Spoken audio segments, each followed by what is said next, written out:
Hi hello, ഏതു ജന്മകൽപ്പനയിലെ എല്ലാ പ്രിയപ്പെട്ട പ്രേക്ഷകർക്കും മെട്രോ സ്റ്റാറിലേക്ക് സ്വാഗതം. അശ്വിനെ കാണാനില്ല, അശ്വിൻ ഇതുവരെയും ലണ്ടനിൽ എത്തിയിട്ടില്ല എന്നുള്ള ഒരു വാർത്ത ശ്രുതി അറിഞ്ഞു. പക്ഷെ ഇനി എന്ത് ചെയ്യും?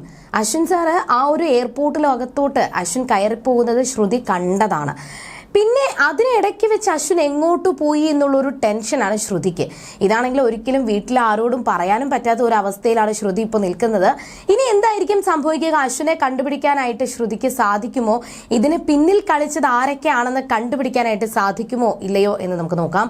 അതിനു മുൻപ് ആദ്യമായിട്ടാണ് ഈ ചാനൽ കാണുന്നതെങ്കിൽ തീർച്ചയായിട്ടും സബ്സ്ക്രൈബ് ചെയ്യുക. അപ്പോൾ ഞങ്ങളുടെ പുതിയ സീരിയൽ റിവ്യൂ വീഡിയോസ് എല്ലാം നിങ്ങൾക്ക് ലഭിക്കുന്നതായിരിക്കും. അങ്ങനെ ഒരുപാട് പ്രശ്നങ്ങളിലൂടെ കടന്നുപോയ ശ്രുതി ഒന്ന് സമാധാനമായിട്ടിരുന്നപ്പോഴാണ് വീണ്ടും ശ്രുതിക്ക് അടുത്ത പ്രശ്നം വന്നത്. അശ്വിനോട് തന്റെ നിരപരാധിത്വം എന്താണെന്ന് തെളിയിക്കാനായിട്ട് ശ്രുതിക്ക് സാധിച്ചതുമില്ല. അതേസമയം തന്നെ അശ്വിനെ ഇപ്പോൾ കാണാനുമില്ല. എന്ത് ചെയ്യണമെന്ന് അറിയത്തില്ല. ശ്രുതി ഇങ്ങനെ ഭയങ്കര ടെൻഷനിലാണ്. ഞാൻ ഉറപ്പായിട്ടും അശ്വിൻ സാറിനോട് ഈ കാര്യം അശ്വിൻ സാറ് ആ ഒരു എയർപോർട്ടിലോട്ട് കയറി പോകുന്നത് കണ്ടതാണ്. അതിനുശേഷം എന്ത് സംഭവിച്ചു എന്നറിയാതെ ടെൻഷൻ അടിച്ചുകൊണ്ടിരിക്കുന്ന സമയത്ത് ശ്രുതി വിചാരിച്ചു അഞ്ജലി ചേച്ചിയോടോ മുത്തശ്ശിയോടോ ഈ കാര്യം ഒന്ന് പറഞ്ഞാലോ എന്ന് വിചാരിച്ച് താഴേക്ക് വന്നു. താഴേക്ക് വരുമ്പോൾ അഞ്ജലി ആണെങ്കിൽ അശ്വിനെ കോണ്ടാക്ട് ചെയ്യാൻ പറ്റാത്തതിന്റെ വിഷമത്തിൽ അശ്വിനെ ഇങ്ങനെ വിളിച്ചുകൊണ്ടിരിക്കുകയാണ്.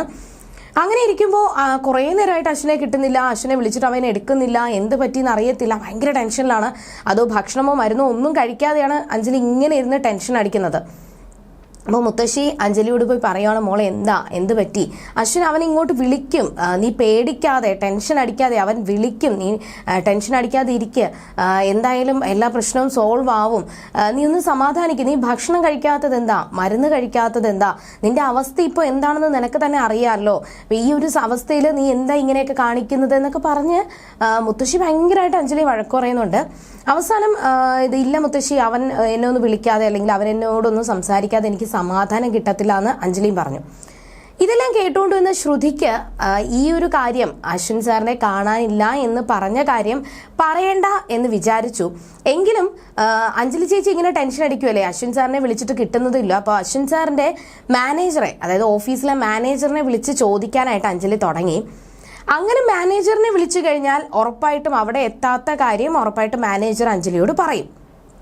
അത് കേട്ട് കഴിഞ്ഞാൽ ചേച്ചിക്ക് ടെൻഷൻ ആകുമെന്ന് വിചാരിച്ചിട്ട് ശ്രുതി വെറുതെ ഫോൺ എടുത്ത് ചെവിയിൽ വെച്ചിട്ട് അശ്വിൻ സാറ് എന്നോട് സംസാരിക്കുന്ന രീതിയിൽ ഉറക്കെ സംസാരിച്ചു. ഇത് കേട്ടപാടെ തന്നെ അശ്വിനാണെന്ന് മനസ്സിലാക്കി അഞ്ജലി മുത്തശ്ശി ഓടി ശ്രുതിയുടെ അടുത്തെത്തി.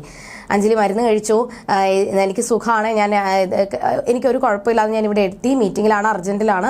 അപ്പോൾ അഞ്ജലി എനിക്ക് ഫോണിൽ സംസാരിക്കണം, നീ ഒന്ന് ഫോൺ തരാമോ എന്ന് ചോദിക്കുമ്പോൾ അശ്വിൻ സാർ അർജന്റ് മീറ്റിങ്ങിലാണെന്നും ചേച്ചി കുറച്ച് കഴിയുമ്പോൾ ചേച്ചി അങ്ങോട്ട് കോണ്ടാക്ട് ചെയ്യാന്ന് പറഞ്ഞു, അതുകൊണ്ട് കുറച്ച് കഴിയുമ്പോൾ ചേച്ചി വിളിക്കും എന്ന് പറഞ്ഞ് ശ്രുതി കോൾ ഇങ്ങനെ വെച്ചുകൊണ്ടിരിക്കുകയാണ്. അപ്പോൾ അശ്വിൻ സംസാരിച്ചത് കൊണ്ട് അഞ്ജലിക്കൊരു സമാധാനമായി. ഇനി എന്തായാലും മരുന്ന് കഴിക്കാമെന്ന് പറഞ്ഞ് അഞ്ജലി നേരെ റൂമിലേക്ക് പോയി.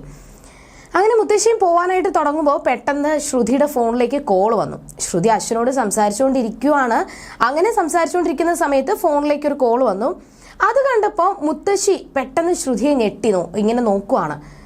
എന്നാൽ ശ്രുതി ഒന്നും പറയാതെ റൂമിലേക്ക് അങ്ങ് ഓടിപ്പോയി. മുത്തശ്ശി അത് അവിടെ വിടാനായിട്ട് തയ്യാറായില്ല.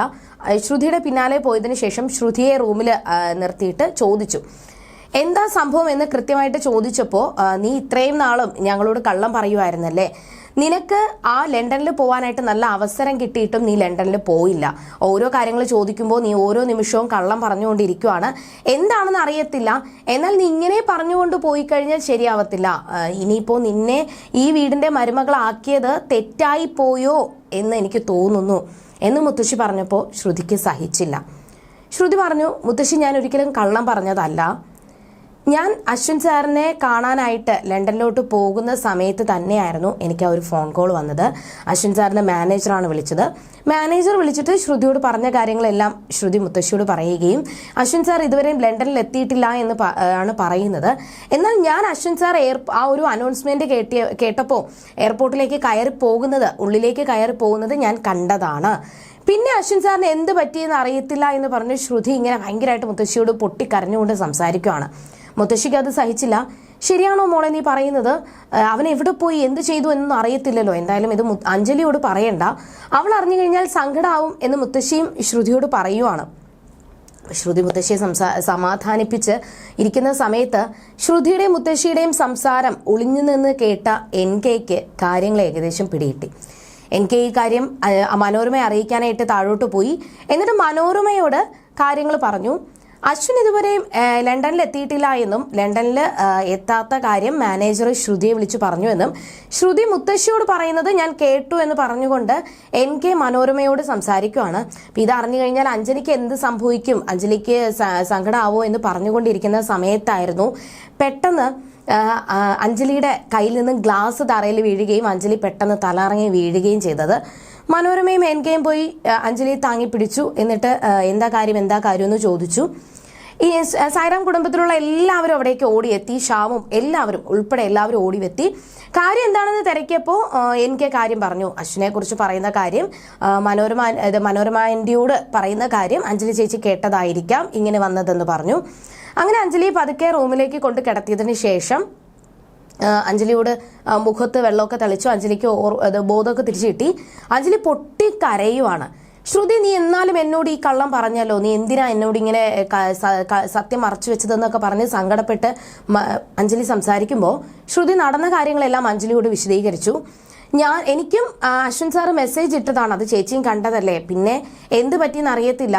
അവിടെ ചെന്നതിന് ശേഷം അശ്വിൻ സാർ ഇതേപോലെ അവിടെ എത്തിയിട്ടില്ല എന്ന് എന്നോട് മാനേജർ വിളിച്ചു പറഞ്ഞപ്പോഴാണ് ഞാൻ തിരിച്ചു വന്നത്. ചേച്ചിയോട് പറഞ്ഞു കഴിഞ്ഞാൽ സങ്കടം ആവുമല്ലോ എന്ന് വിചാരിച്ചിട്ടാണ് ഞാൻ പറയാത്തത്. പക്ഷേ എന്ത് പറ്റി, അശ്വിൻ എന്ത് പറ്റി, അവൻ എവിടെ പോയി? ആകാശ് വിളിച്ചു, ആകാശ് ഫോൺ വിളിച്ചിട്ടും കോളൊന്നും പോകുന്നില്ല, കോൾ എടുക്കുന്നില്ല. എന്നാൽ അശ്വിൻ എന്ത് പറ്റി എന്നുള്ളൊരു ചോദ്യം ആണ് എല്ലാവരുടെയും മനസ്സിൽ. ഇന്ന് അവിടെ വെച്ച് കഥ അവസാനിച്ചു. ശ്രുതിക്ക് എന്ത് ചെയ്യണമെന്ന് അറിയാതെ ടെൻഷൻ അടിച്ച് നിൽക്കുന്ന ആ ഒരു നിമിഷം ഇവിടെ വെച്ച് ഇന്നത്തെ എപ്പിസോഡ് അവസാനിക്കുമ്പോഴും അശ്വിൻ എന്തായിരിക്കും സംഭവിച്ചത് എന്ന് ആർക്കും അറിയത്തില്ല. അശ്വിനെ തട്ടിക്കൊണ്ടുപോയതാണെന്ന് നമുക്കറിയാം. എന്നാൽ അതിന്റെ പിന്നിൽ ശ്യാമാണെന്ന് എനിക്ക് നല്ല സംശയമുണ്ട്. ശ്യാമേ ഇങ്ങനെ ചെയ്യത്തുള്ളൂ. ശ്യാമല്ലാതെ അശ്വിൻ അങ്ങനെ പ്രത്യേകിച്ച് ശത്രുക്കളൊന്നും ഇല്ല. അപ്പോൾ പിന്നെ ശ്യാമായിരിക്കും ഇതിന്റെ പിന്നിൽ. എന്നാൽ ഇനി എന്ത് സംഭവിക്കാം, ഇനി എങ്ങനെ അശ്വിനെ ഈ ഒരു അപകടത്തിൽ നിന്നും ശ്രുതിക്ക് രക്ഷപ്പെടുത്താനായിട്ട് സാധിക്കും, ഈ ഒരു വലിയൊരു പ്രശ്നത്തിൽ നിന്നും ശ്രുതി ഇനി എങ്ങനെ രക്ഷപ്പെടും എന്ന് നമുക്ക് വരുന്ന എപ്പിസോഡുകളിൽ കാണാം. അതുവരേക്കും ടാറ്റ ബൈ.